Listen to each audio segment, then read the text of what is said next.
Sure, I'll just say a couple words on the first point regarding 1819 versus 1866 and whose view of McCulloch governs. My argument is that it's the understanding of McCulloch in 1866 that governs, but in fact, that understanding was not really different than the 1819 meaning as well. So some have argued that Prigg shows that kind of the broad view of McCulloch is what the people who supported the 1866 Act were about. But as I said, I read Prigg in a very different way, and I think that any reasonably informed hypothetical observer would have understood McCulloch in that more limited way, given the way in which it had been applied between the time of the decision and the time of Reconstruction. And so I think that really what was going on in 1866 was that they understood the limited view of McCulloch to be what governed, particularly with respect to Congress's control over determining the ends of the amendment, in fact, that Congress didn't have control. The tension comes where you think about the assertion that Congress was the sole interpreter of, or the institution with sole capacity to assess means. And I really am struggling in the paper to figure out what to do with those statements. And I think Mark rightfully points that out. So I just wanted to say that, and then we'll open that up to questions. Okay, thank you. We started a little late, but in order to keep on track, we still need to end at 3. So I already have, I was going to say a trio of trios, and now I have more than that on the queue. So I want to encourage questioners to avoid complex and compound questions to the extent that you can. The first 3 are Mike Paulson, Jamal, and Larry. Okay. Jennifer, this is a great paper, and I actually think the presentation was even better than the paper because it's sharpening things. I'm an extremist on things, so my questions are designed to try to pin you down, okay? But in part because I'm trying to work out my views of Section 5 power, and I don't really have a settled view of the scope of Section 2 power. So I have either 4 questions or one 4-part question that are very simple. It's just basically a test switch. 1, what is the original meaning and scope of the prohibition of Section 1 of the 13th Amendment? To what extent, what is the judicially enforceable determinate rule? Does it include a self-executing prohibition of badges and incidents of slavery? So what does Section 1 mean? Okay. Second, what is the original meaning and scope of Congress's power under Section 2? Does it include a power to prohibit badges and incidents of slavery, even if they are not part of the core meaning of Section 1, and how far does that extend? Does it include the result in Jones? Does it go that far? Okay. Third, here's your dilemma. If the Section 2 latitude as to means is so broad as to embrace all these badges and incidents, to define the ends. I can just call it means, and it's really ends, and it really, I call it prophylactic, but it's just hugely substantive. I think that's a problem in the 14th Amendment for Katzenbach versus Morgan, okay, which finds a prophylactic justification for something that is implausible to the prohibition on English language only as an equal protection system. Okay, 4th, finally. So you seem to be embracing a Burney test I think, of congruence and proportionality. Okay, if that's right, you say, I don't think you quite say that Jones is wrong, but I'm trying to get you to say that. And then the second part of that is the Burney test doesn't strike me as a McCulloch test. So. Okay, Jamal. So Jennifer, I also like the paper, and I wonder whether there's a kind of Occam's razor quality or non-Occam's razor quality to the argument, which is I take you to be saying so there are all these zany. So step 1, I'll do my 4 parts too, right? Step 1, there are all these zany interpretations of Section 2 power. Step 2, they're zany because they're based on this sort of incautious language in Jones.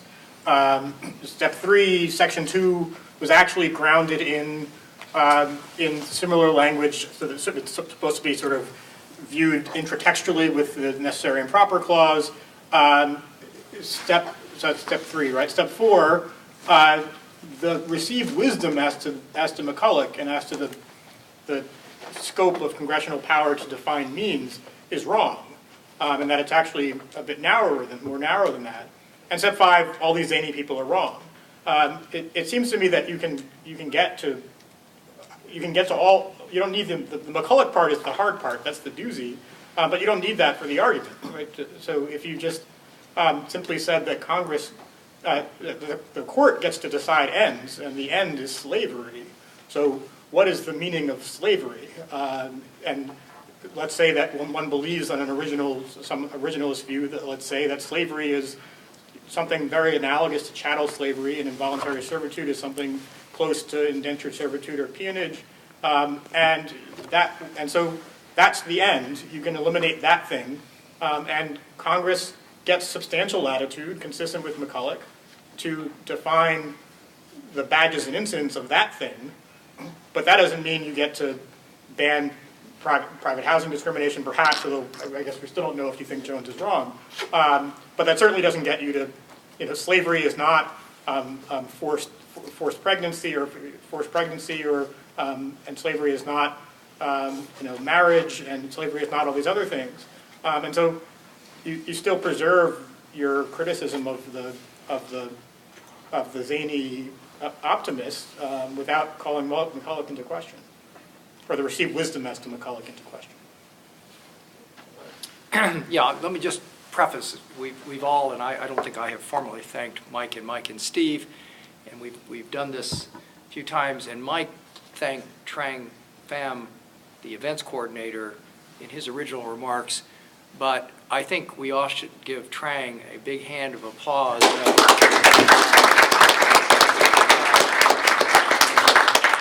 Trang is not, when we say events coordinator for the law school, she runs the events for the Center for Originalism, but we have a Center for Corporate Law, we have an Intellectual Property Center, we have an Institute for Law and Philosophy, we have a new Institute for Law and Religion, and Trang handles the logistics for all of that. So she's working a lot harder than we are. I had a comment for Mark and a question for Jennifer. The comment for Mark is there are, I'm sure, originalisms that are normative and that have to do with allocation of authority between judges and legislatures and the like. That's not it's surely not my version. It's, for me, it's recovering the meaning of something, and that's a positive matter, and it doesn't make any difference whether it's judges doing it or members of Congress or anyone else. It's the same thing. Question for Jennifer, and you mentioned the Kosminski case in just kind of passing, and I wonder whether you think that was correct under the interpretation of Section 1 of the 13th Amendment. Kosminski is essentially a false imprisonment. It's a sort of a crime. You're holding somebody by threat, and you're making them do things for you, and so would ordinarily false imprisonment against a state law, not with the sanction of state law, but against state law, or rape, or anything where you kidnap and make people do things, would those be things that Congress could criminalize directly, even though they're against state law? Okay, so there are 3 questions, so either of you like to respond to some or all of those questions?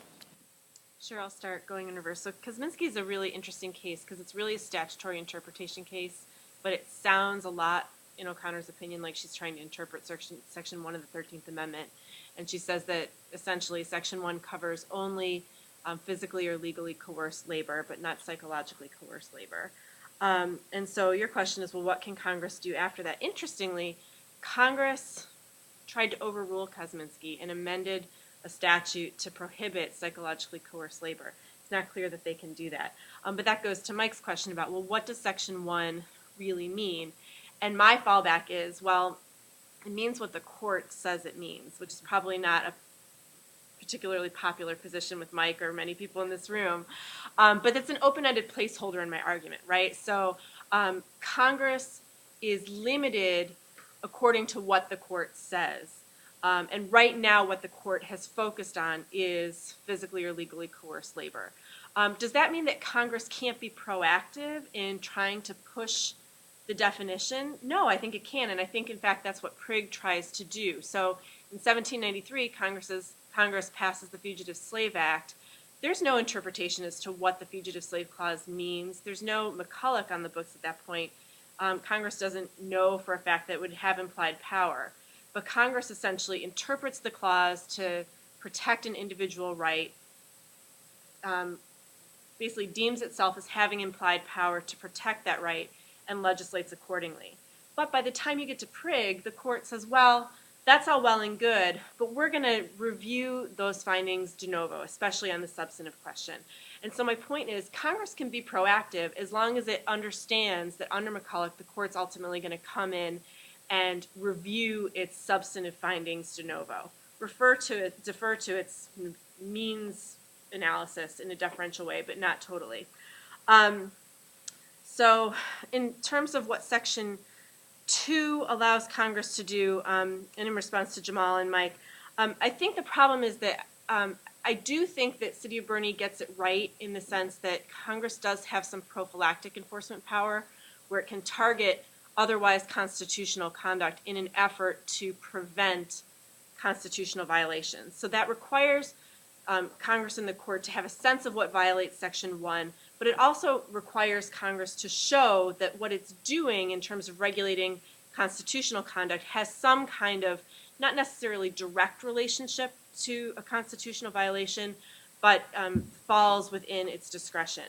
And so, am I endorsing a congruence and proportionality test? No, I'm not. I think that what Congress and what the court in Bernie was trying to do was to harness this kind of better view of McCulloch, but I think it probably went too far with congruence and proportionality.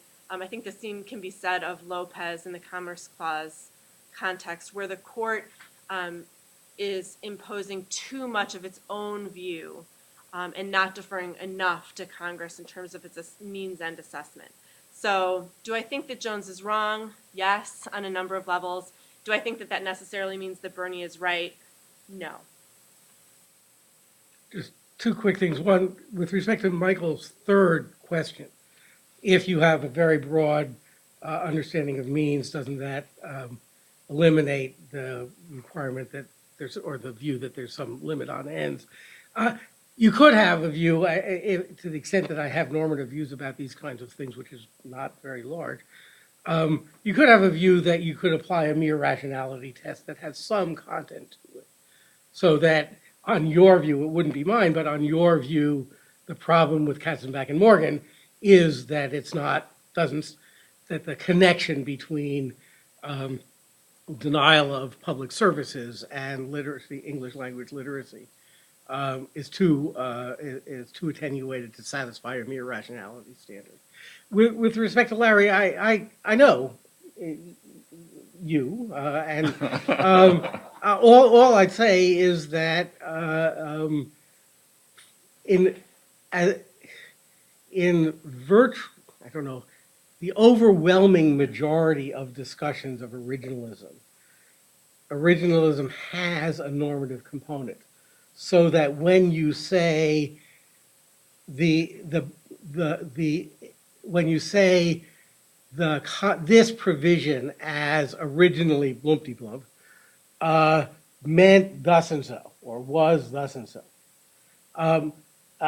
you then follow it by saying, and therefore, courts should or should not do something, Congress may or may not do something.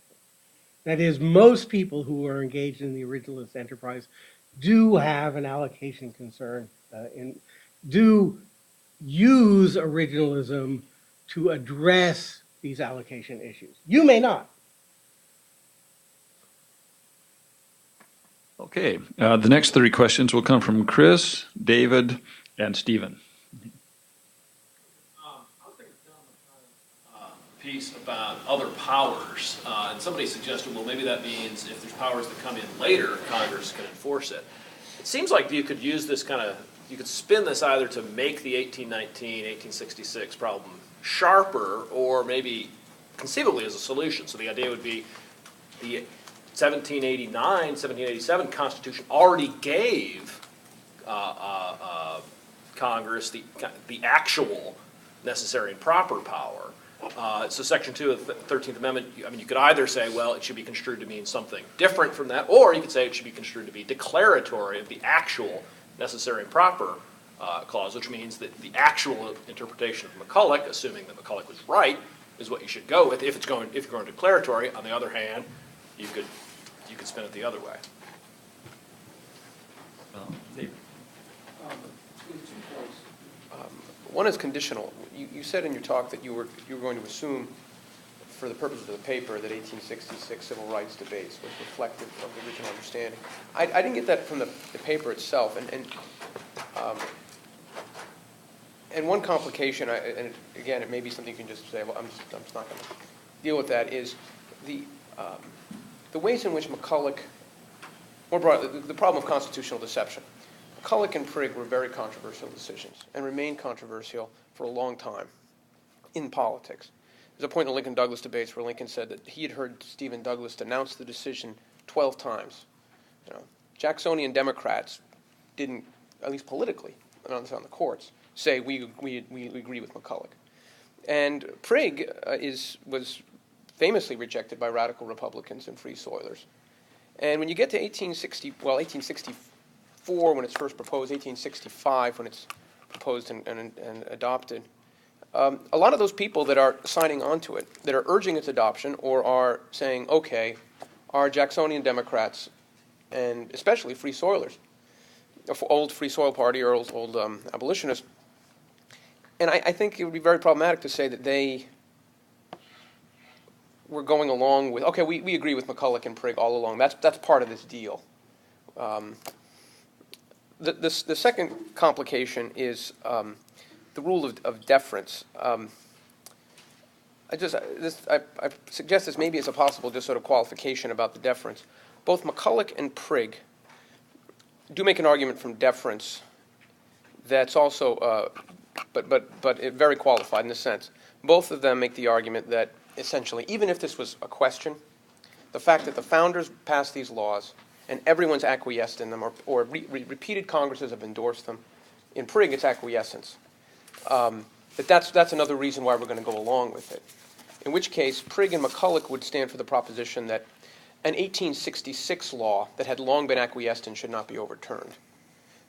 But it would not say the same thing for something that's passed yesterday by Congress.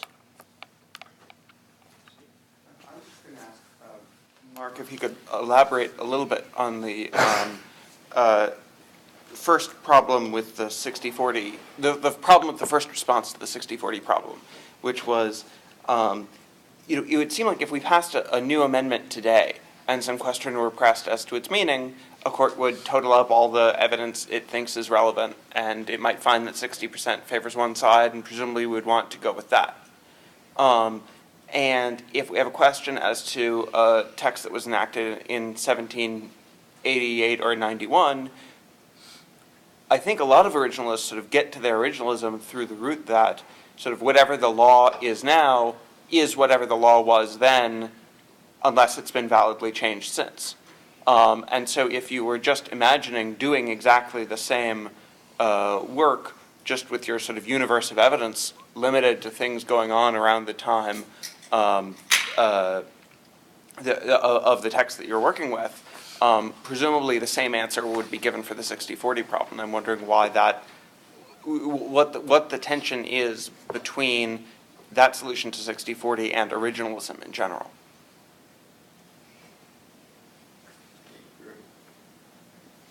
Okay, Chris, I could even sharpen the point by saying if one of the responses that the All Other Powers Clause was designed to deal with later granted powers, if that's true, Section 2 would be surplusage, And the anti-surplusage canon would say, well, Section 2 therefore has to do more than what the necessary and proper all other powers clause originally did. Okay, so that's okay. With in response to Stephen, I think you truncate. Well, there are two things.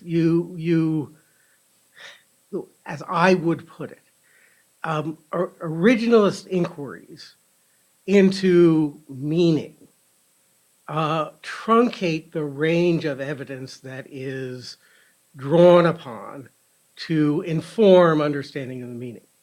So with respect to a statute enacted yesterday, the standard ways of interpreting that statute would be what folks understood it to mean, what the consequences of one or another interpretation would be, and so on. There'd be a range of things taken into account beyond simply what the folks wanted.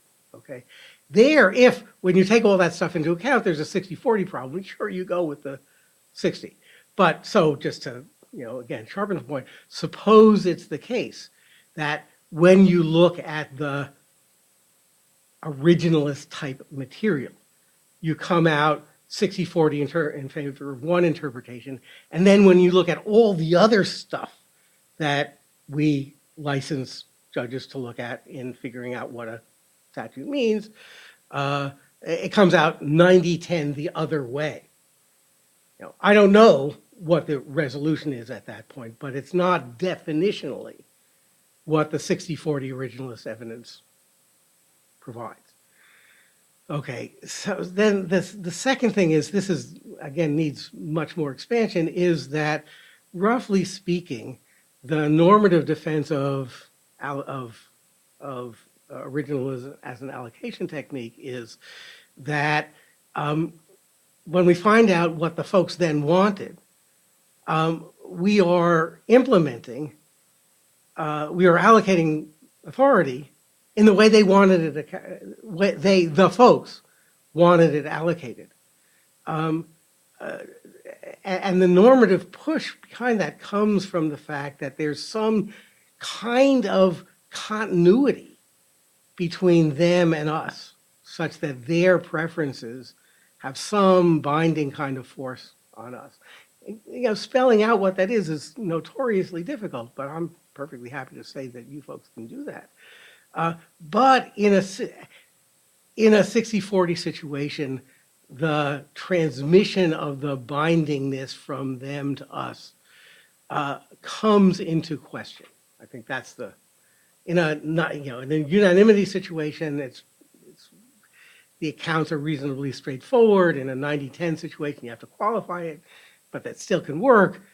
When you get to like 60-40, it's problematic. That's the nature of the difficulty. Jennifer. So Keith Whittington, in the article that I referred to, suggested that the reason for the limited McCulloch reading kind of prevailing between McCulloch and Reconstruction is this Jeffersonian and Jacksonian resistance to McCulloch to begin with. And so by the time you get to 1864 to 1866, were Trumbull and Wilson trying to revive broad McCulloch, as I would call it? Well, maybe they were. But if the measure of what Section 2 means rests on what a reasonably informed hypothetical observer would have thought, well, what they're trying to do doesn't really matter.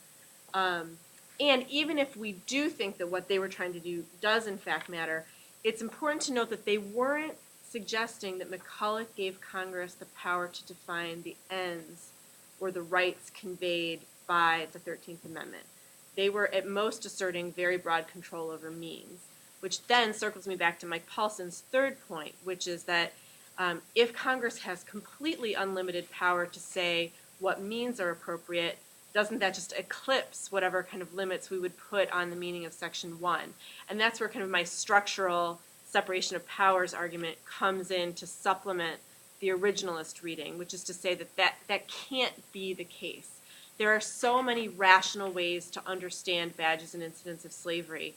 And if Jones is correct, then there really is no important role for the court to play in defining Section 1 because Congress can do anything it wants under Section 2.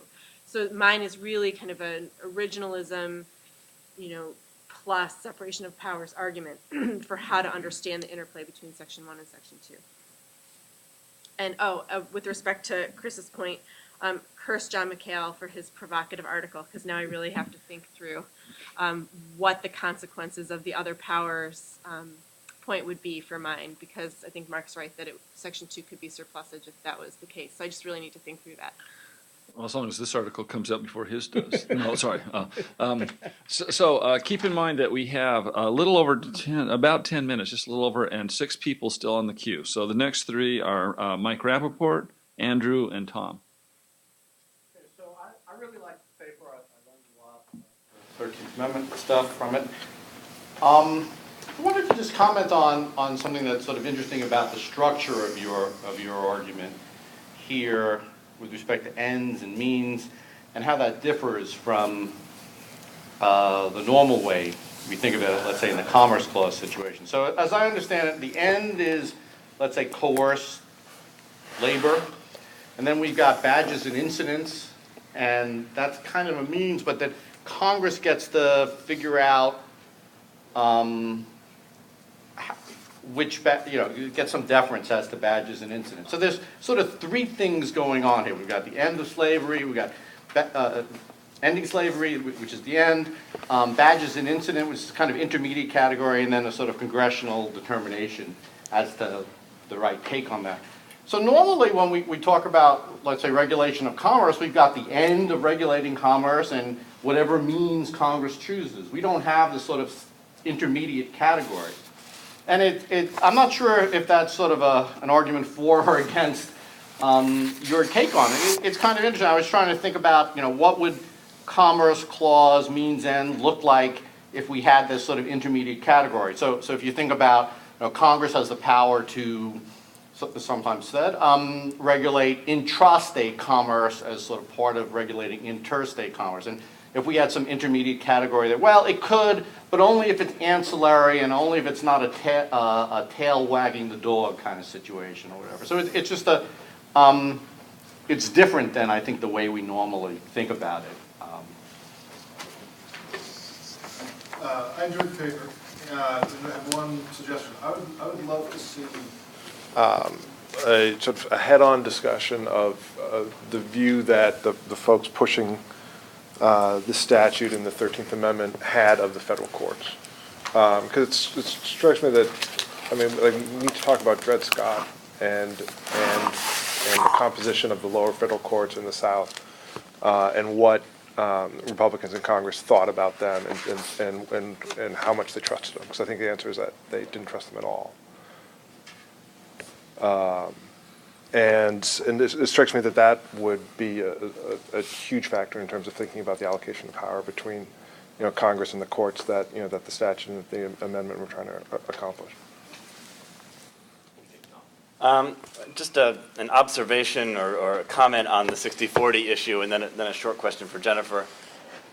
Responding to Steve Sachs earlier, my own view, I think, is that the 60-40 problem doesn't go away if you're talking about a recent amendment, if you're talking about an amendment from last week. In fact, maybe that sharpens the issue. If the amendment passed and 60% of people thought it meant X and 40% thought it meant Y, then there was no supermajority support among the population for either X or Y. And yet our Constitution is premised on this idea of supermajority support.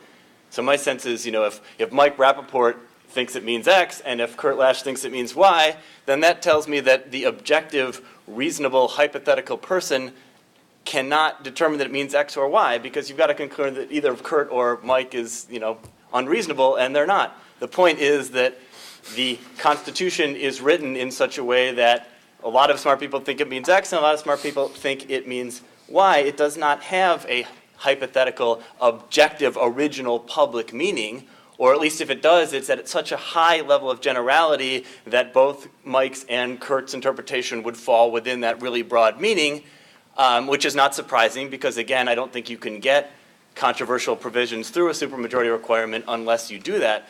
There is not supermajority support for either X or Y, but at some broader level of generality, we all agree that the basic principle is important enough to get through.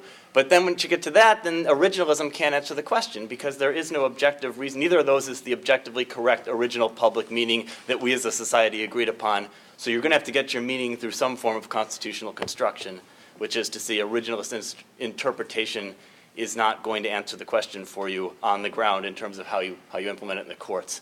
So to me, that's a big part of what the 60-40 problem. No interpretation. And that may well be right. And I, as people always criticize me, so what's your solution? And I always say, I don't know.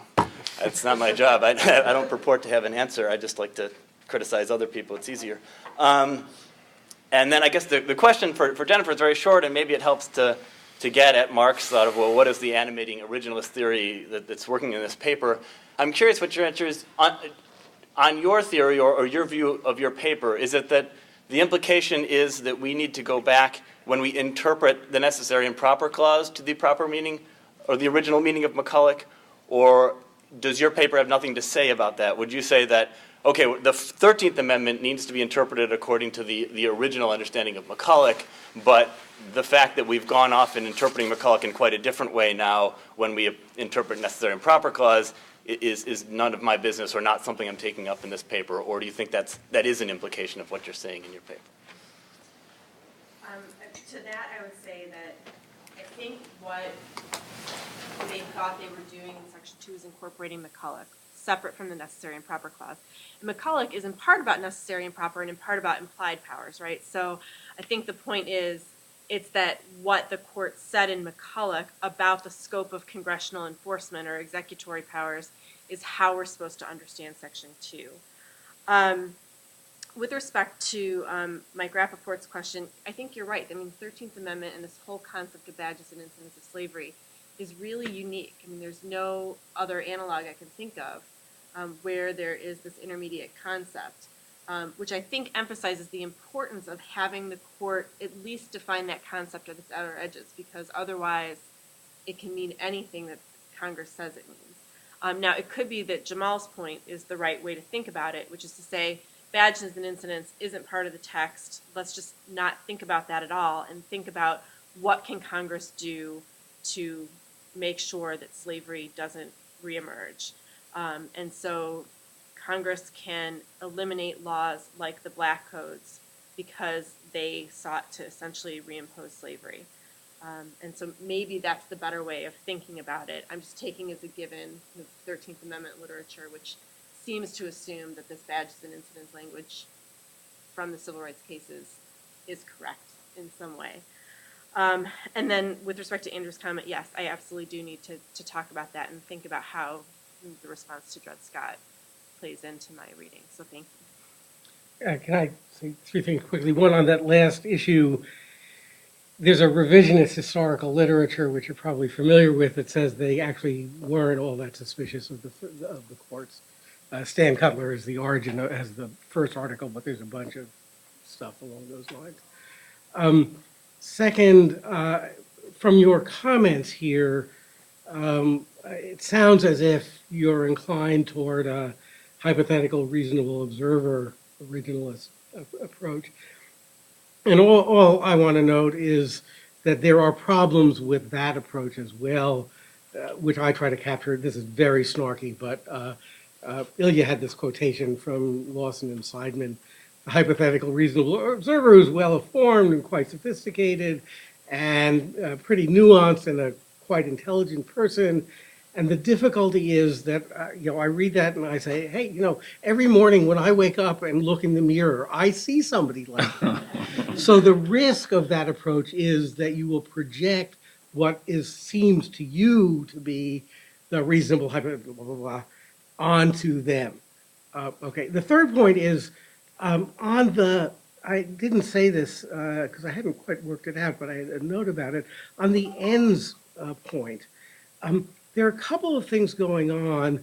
One is, this is a standard point, when people say this is the central goal of this enactment, you don't know from that what or how far out the periphery of the term is.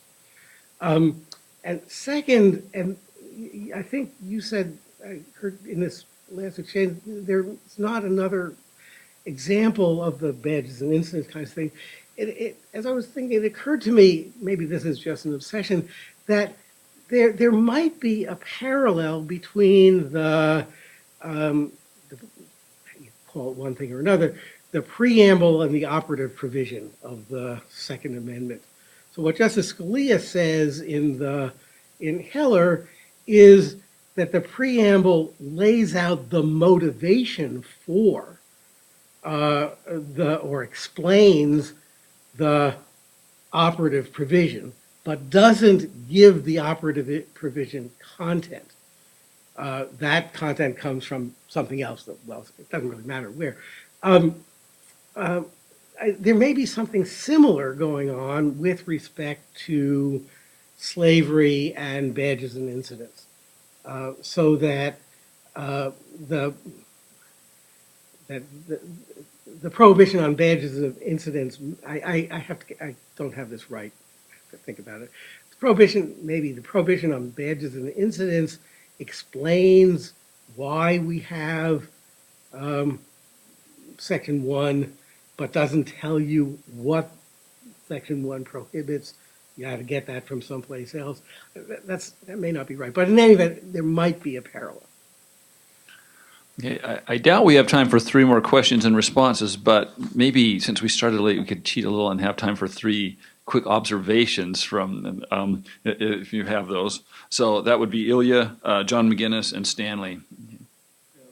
I wonder if maybe Section 1 should play a bigger role in your argument against an expansive concept of badges and incidents, because it seems to me that Section 1 strikingly bans not just one thing, but 2. It bans slavery, also bans involuntary servitude.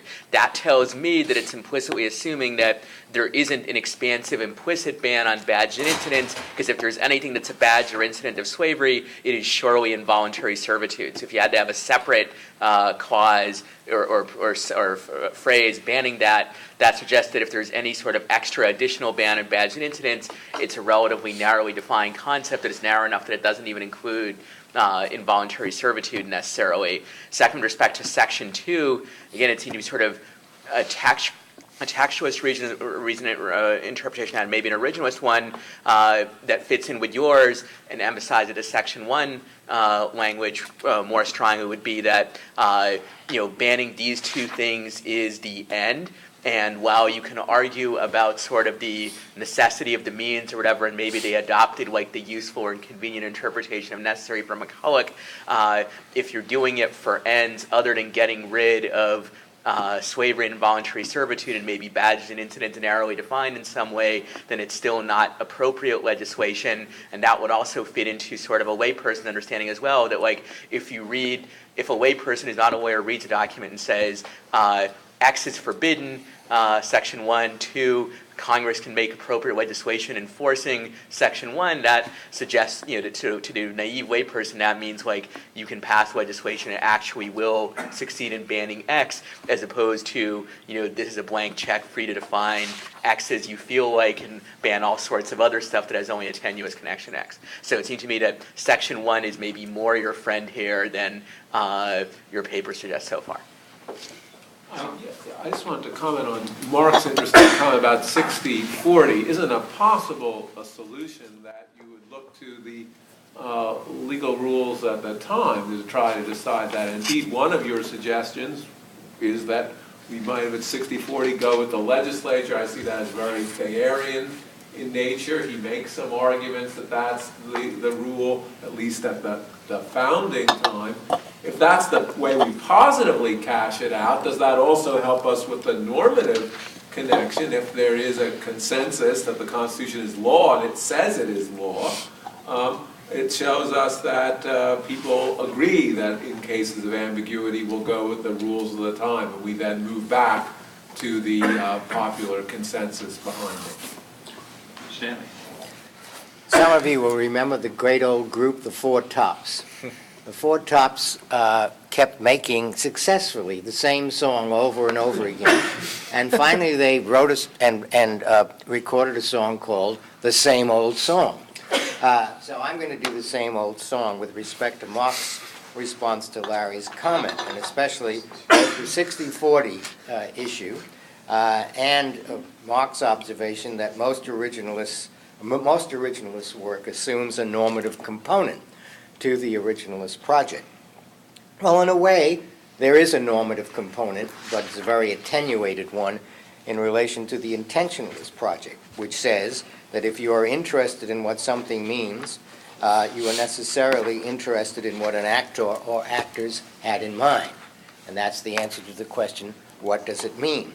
That's an interpretive inquiry.